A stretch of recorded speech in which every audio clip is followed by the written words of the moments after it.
Nasa kamay ng Presidente ng Estados Unidos ang kinabukasan ng Cuba. Ano man ang mangyari, handa ang Departamento ng Digmaan sa anumang posibleng pangyayari. Nandito tayo para pag-usapan ito at pagkatapos ay mag-physical therapy. Ano sa tingin mo?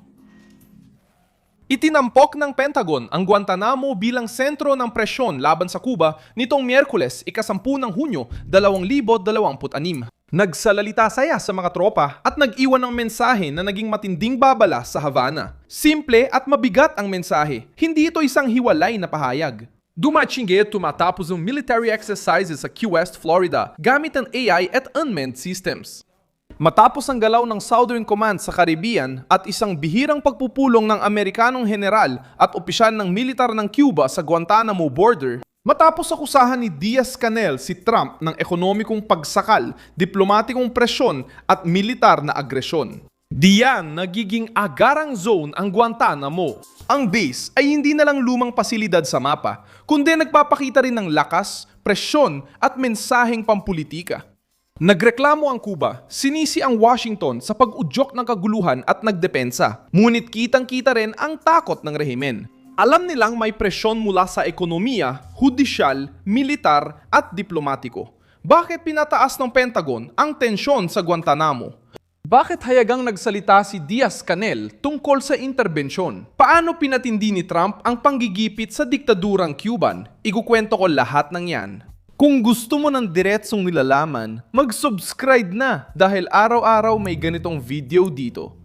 Pumunta si Pete Hegseth sa Guantanamo para makipagpulong sa tropang Amerikano at palakasin ang utos na ibigay ng Departamento ng Digmaan kay Pangulong Donald Trump ang lahat ng opsyon kung sakaling may emerhensya sa Cuba.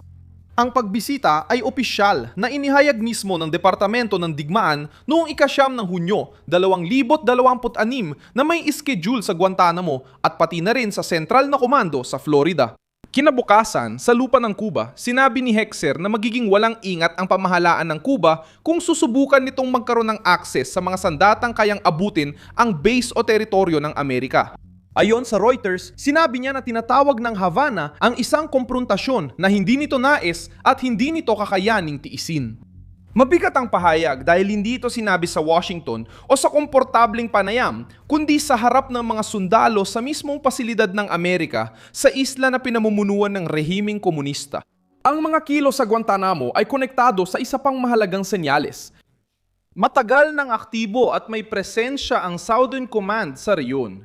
Noong Abril 2026, isinagawa ng ika-4 na fleet ang ehersisyong Flex 2026 sa Key West, Florida. Pinagisa ang mga unmanned system, artificial intelligence at tradisyonal na plataporma ng hukbong dagat para sa maritimong pagpapatrolya at laban sa transnasyonal na kriminal na network. Isinagawa ang pagsasanay na ito malapit sa Cuba, na nagpapakita ng aktibong presensya, pamumuno at tugon ng Washington sa Caribbean. Iniulat ng website ng Southern Command noong Hunyo ang ehersisyo ng mga sundalong Amerikano sa Guantanamo na may tuloy-tuloy na presensya sa loob ng nasasakupan ng command sa ilalim ng Operasyon Southern Spear na nakatuon sa paglaban sa ilegal na kalakalan, pagpigil sa masasamang elemento at pagprotekta sa teritoryo ng Amerika. Tumugon na si Diaz-Canel bago pa maging mas malinaw ang bagong paglala. Sa panayam sa Eldiario.es, inakusahan ng lider ng rehimeng kubanong si Trump na sinusubukan sakali ng Cuba para magdulot ng kaguluhan at gawing dahilan nito sa interbensyon. Ipinapakita ng akusasyon ang matinding panik sa politika ng rehimen. Ipinapakita ng desperasyon ni Diaz-Canel na alam ng diktadura ang bagong yugto kahit pilit ibinibenta ng Havana na ang kahirapan sa Cuba ay galing sa labas.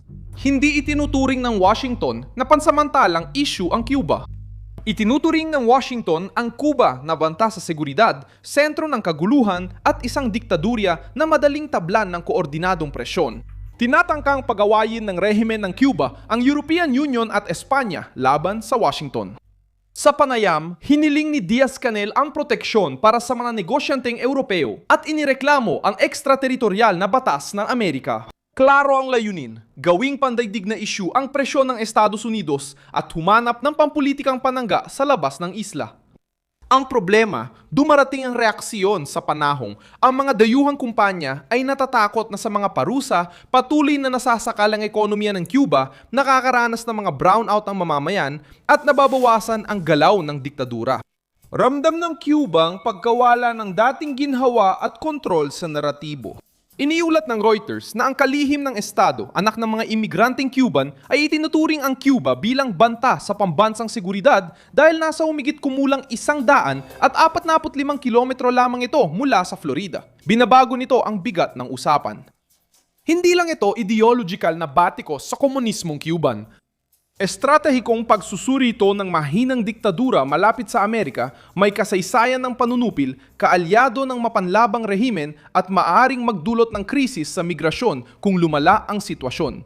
Sina Rubio, General Francisco Diaz at Donovan ay lumitaw noong Mayo sa harap ng mapa ng Cuba para sa mga pag-uusap ukol sa banta sa seguridad, katatagan at demokrasya sa hemispero. Para kay Ivana, lason sa politika ang ganitong imahe. Para sa Washington, tanda ito ng prioridad. Lalong naging mahalaga ang Guantanamo dahil hindi lang ito base. Ito ay permanenteng presensya ng Amerika sa Cuba, kaharap ang diktadurang nayo'y nakakaramdam ng pagkakakulong. Dahil dito, labis na naapektuhan si Havana sa sinabi ni Rex Hegseth. Kapag sinabi niyang umaasa siya ng magandang relasyon sa Cuba, pero sabay nagbabala na ibibigay ng Departamento ng Digmaan kay Trump ang lahat ng opsyon, klaro na ang mensaheng pampulitika. May diplomatikong puran, pero hindi ito pinakamura. May pressure din mula militar, pero hindi kailangan gawing parang digmaan. Nandyan ang bus, nandun ang mga tropa, tuloy ang mga ehersisyo, nagaganap ang mga pulong militar at alam ng diktadurang Kubano na bawat galaw nila ay binabantayan. Lalong lumalabas ang kahinaan ng Cuba kapag naalala ng mga analista na wala talagang sapat na lakas ang rehimen para harapin ang hukbong Amerikano. Ang depensa ng Havana ay mas nakasalalay sa propaganda, internasyonal na presyong pampulitika at ingay sa diplomasya kaysa sa tunay na kakayahang militar. Sinusubukan ng rehimen na ipakita na naghahanda sila para hindi mabigla, pero malinaw ang balanse ng lakas. Sobrang hindi patas. Alam ito ng diktadura. Sinubukan ng rehimen ng Iran sukatin ng lakas sa gitnang silangan at nakatanggap ng tugon militar.